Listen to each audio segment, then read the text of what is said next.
कैसी तेरी खुदगर्जी पार्ट 13। वंश एक झटके से कनक के पैरों से कांटे को निकाल दिया तो कनक ने वंश के शोल्डर को कसकर पकड़ लिया। कनक के इस तरह शोल्डर पकड़ने से वंश कनक को देखने लगा। कनक के पैरों से खून बहुत ही ज्यादा निकल रहा था तो वंश ने कनक को देखते हुए कहा, मिस गोयल अपना दुपट्टा दीजिए। वंश की बात सुन कनक वंश को देखने लगी और वंश से पूछा, आप मेरे दुपट्टे का क्या करेंगे। कनक की बात सुन वंश खींचते हुए कनक से कहा, तुम पहले से इतना सवाल करती थी या मेरे साथ रहते हुए करने लगी। दुपट्टा दो अपना और सवाल करना बंद करो। कनक दुपट्टे को कसकर पकड़ते हुए कहा, मैं अपना दुपट्टा क्यों दूं। कनक को सवाल करते देख वंश एक झटके से कनक के दुपट्टे को पकड़कर फाड़ दिया। वंश के ऐसे करने से कनक मुंह खोले वंश को देखने लगी। वंश कनक के दुपट्टे को उसके पैर पर बांधते हुए कहा, चलो यहाँ से। इतना कहकर वंश जमीन से उठकर जाने लगा तो कनक ने वंश से कहा, आप कहाँ जा रहे हैं सर, मैं ऐसे कैसे चल पाऊंगी। कनक की बातें सुन वंश खींचते हुए खुद से कहा, क्या मुसीबत है, इसलिए मुझे लड़कियां पसंद नहीं है क्योंकि यह लड़कियां छोटी छोटी बात में बेचारी बन जाती है। वंश ने कनक को देखते हुए कहा, अपने पैरों से चलोगी। मिल गए तुम्हारे जवाब, अब चले। कनक उठने की कोशिश कर रही थी लेकिन उसे बहुत ही ज्यादा तकलीफ हो रही थी। वंश एक गहरी सांस लेते हुए कनक के पास आकर एक झटके से कनक को अपनी बाहों में उठा लिया और फिर चलने लगा। कनक वंश को देखने लगी लेकिन वंश को कनक के ऊपर बहुत ही ज्यादा गुस्सा आ रहा था। उसका दिल कर रहा था कि वह वही जंगल में कनक को छोड़ दे। कनक वंश को देखते हुए कहा, मुझे भूख लगी है। कनक की बातें सुनकर वंश जो पहले से गुस्से में था उसने चिल्लाते हुए कहा, तुम मेरा सर खा जाओ ना, कब से वही तो खा रही हो तुम। इस जंगल में तुम्हें कोई रेस्टोरेंट खुला दिख रहा है तो मैं तुम्हें खाना खिलाऊं। कभी तो मैच्योरिटी वाली बात करो। जानता हूँ तुम सिर्फ 19 साल की हो लेकिन हरकतें तुम्हारी 9 साल वाली है। वंश के इस तरह डांटने से कनक ने मुंह बनाते हुए वंश से कहा, आप तो मेरे एज ऐसे गिनाते हैं जैसे आप खुद 100 साल के हो गए। कनक की बात सुन वंश कनक को घूरते हुए कनक से कहा, शट अप। वंश कनक को बाहों में लिए हुए चलते चलते जंगल से शहर के रोड तक आ चुका था। वंश कनक को जमीन पर खड़ा करते हुए कनक से कहा, अब यही चुपचाप खड़ी रहो, मैं किसी से लिफ्ट मांगता हूँ। इतना कहकर वंश रोड के किनारे खड़ा था और कई कार वहां से गुजर गई। कार को रुकते न देख वंश को गुस्सा आ रहा था तो वही कनक वंश की हरकतें देख खुद से हैरानी से कहा, यह खड़े क्यों हैं, क्या इन्हें कार दिखाई नहीं दे रही। कनक वंश को देखते हुए कहा, सर आप खड़े क्यों हैं, क्या आपको कार दिखाई नहीं दे रही। वंश कनक को घूरते हुए कहा, मुझे कार दिखाई दे रही है लेकिन मुझे लगता है कार वालों को मैं दिख नहीं रहा। मैं वंश राय सिंघानिया हूँ, क्या वह मुझे लिफ्ट नहीं दे सकते। कनक ने वंश से कहा, सर आप ब्रेकफास्ट में ईगो और एटीट्यूड खाते हैं क्या। कार में बैठे इंसान को कैसे पता कि आप वंश राय सिंघानिया हैं और आपको लिफ्ट चाहिए। उसके लिए आपको कार को रुकवाना पड़ेगा और लिफ्ट मांगना पड़ेगा। वंश कनक को देखते हुए कहा, वंश राय सिंघानिया किसी से कुछ नहीं मांगता और ना ही किसी के सामने झुकता है, लोग उसके सामने झुकते हैं।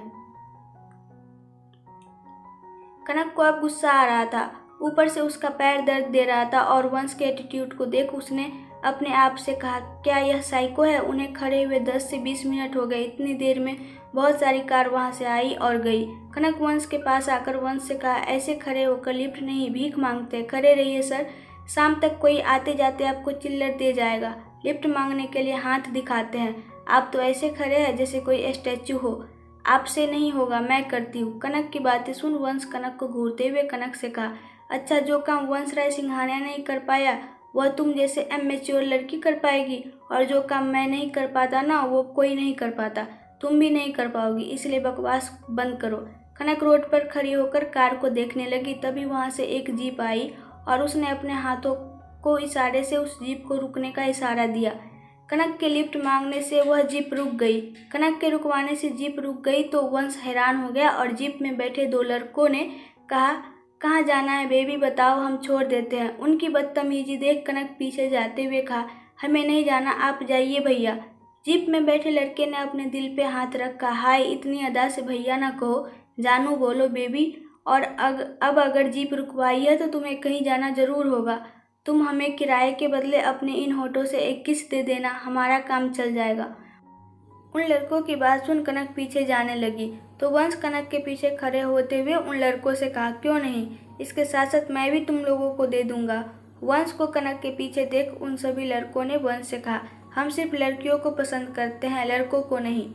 वंश उन सबको देखते हुए अपनी कोल्ड आवाज में कहा, लेकिन मैं लड़कों को पसंद करता हूँ, लड़कियों को नहीं। वंश की बात सुनकर कनक अपनी गर्दन पीछे कर वंश को देखने लगी। कनक ने धीरे से वंश से पूछा, सर आप गे हैं? आपको पहले बताना चाहिए था ना मुझे। कनक को ऐसी सिचुएशन में यह सवाल पूछते देख वंश ने गुस्से से कहा, जस्ट शट अप। सब कुछ खत्म हो जाएंगे लेकिन तुम्हारे सवाल नहीं खत्म हो रहे। तभी वह दोनों लड़के जीप से उतरकर कनक के पास आकर कहा, चले बेबी। इतना कहकर एक लड़का जैसे ही कनक के हाथ पकड़ने को हुआ, वंश उस लड़के के हाथ को बीच से पकड़ते हुए कहा, तुम्हारी हिम्मत कैसी हुई इसे छूने की? यह सिर्फ मेरी है, इसे हाथ लगाने का हक किसी को भी नहीं है। और तुम उसका हाथ पकड़ने जा रहे थे?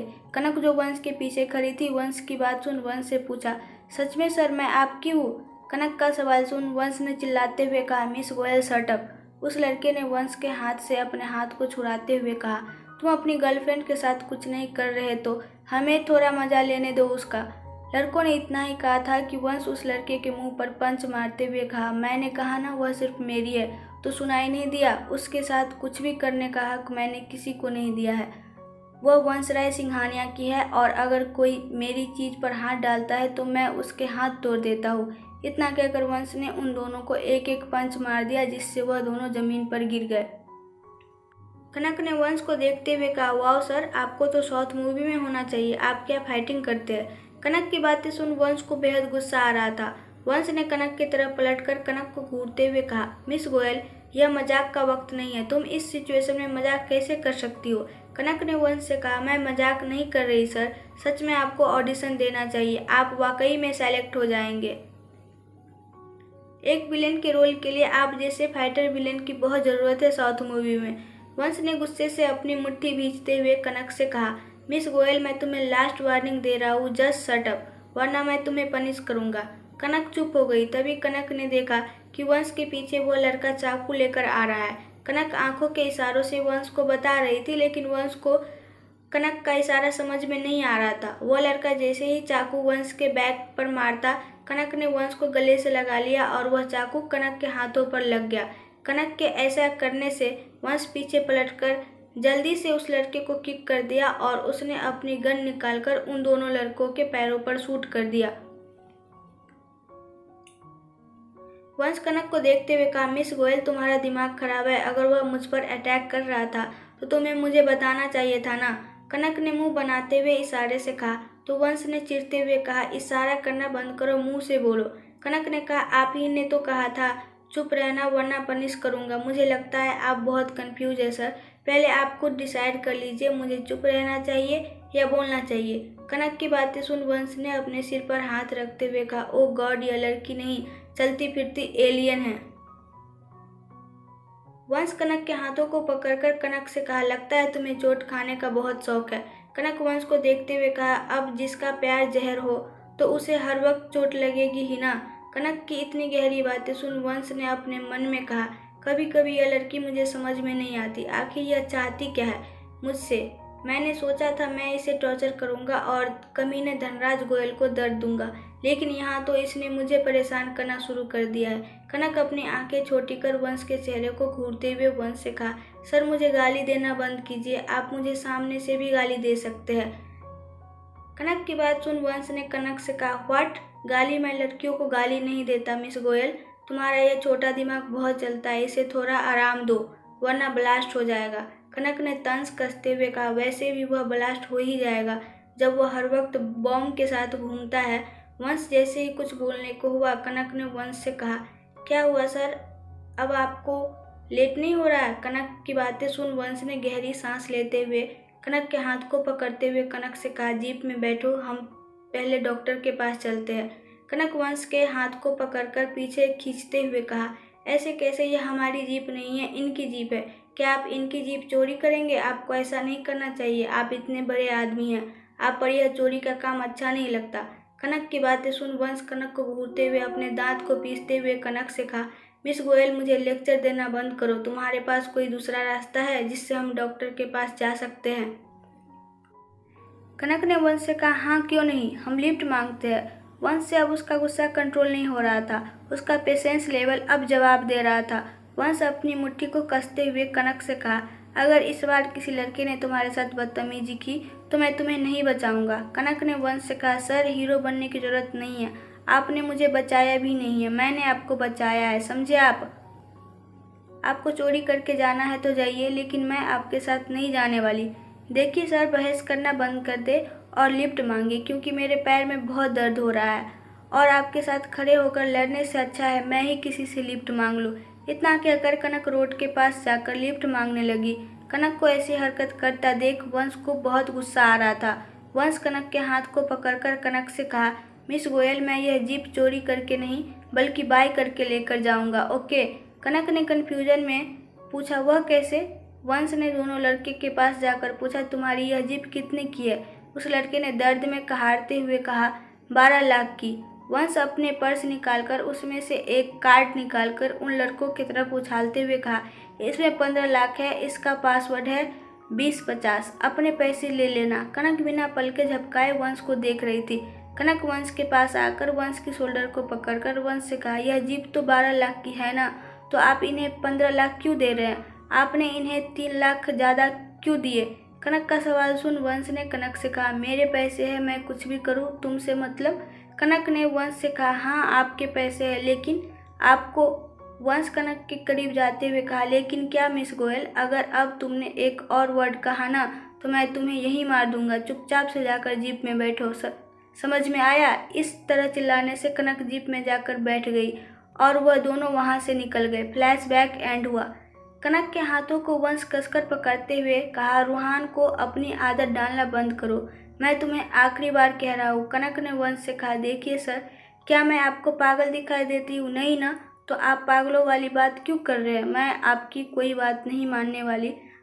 आपने मेरी कोई बात नहीं मानी तो आप मुझसे उम्मीद क्यों रखते हैं कि मैं आपकी बात मानूं? और इस गलतफहमी में मत रहिए कि आपने मुझे यहाँ ज़बरदस्ती रखा है। मैं यहाँ अपनी मर्जी से रह रही हूँ, समझ में आया आपको? सर, मेरे ऊपर से हटिए, क्योंकि आपको यह सब करना शोभा नहीं देता।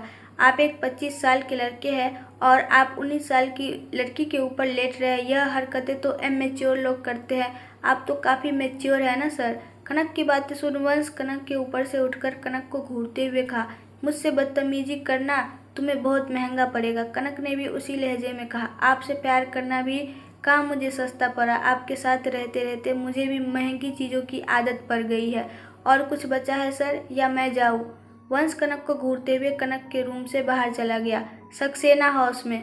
उस वीडियो को देख हर्षद ने गुस्से से अपने घर को कबाड़ खाना बना लिया था। हर्षद ने जोर से चिल्लाते हुए कहा, साले साहब, आपने बहुत बड़ी गलती की है। आपने मेरे प्यार को इतना टॉर्चर करके अच्छा नहीं किया है। इसकी सज़ा आपको ज़रूर मिलेगी।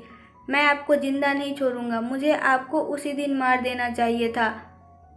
अगर मैंने उस दिन आपको मार दिया होता तो आज तुम्हारे पास इतनी ताकत नहीं होती और तुम मेरे प्यार को मुझसे इस तरह छीन कर उसे बेइज्जत नहीं करते। अगर उसे जरा भी चोट पहुंची तुम्हारी वजह से तो तुम्हें माफ़ नहीं करूंगा। कौन सी वीडियो की बात कर रहा है हर्षद? आपको इस कहानी का आगे का पार्ट देखना है तो कमेंट में बताएं और प्लीज़ आप लोग मेरे चैनल को सब्सक्राइब कर दो। Thank you.